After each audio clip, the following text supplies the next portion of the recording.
نسل پرست اور پاپولسٹ نعروں کا مقابلہ کرنے کے لیے تربیت کے لیے ایک محفوظ جگہ، یہی ہے یولیانے کا مقصد۔ میں سوچتی ہوں کاش میں نے کچھ کہا ہوتا۔ نسل پرستی کے خلاف اس تربیتی ورکشاپ میں 11 افراد شریک ہیں۔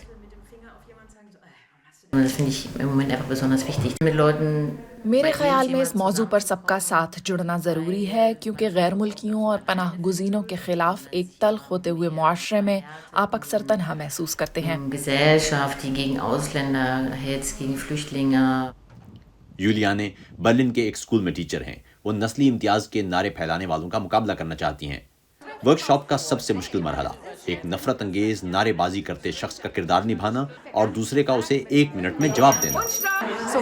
کسی دکان میں کسی حجاب والی خاتون کے حق میں بولنے سے اس لیے جھجکتی ہوں کیونکہ نتیجہ برا ہونے کا ڈر رہتا ہے۔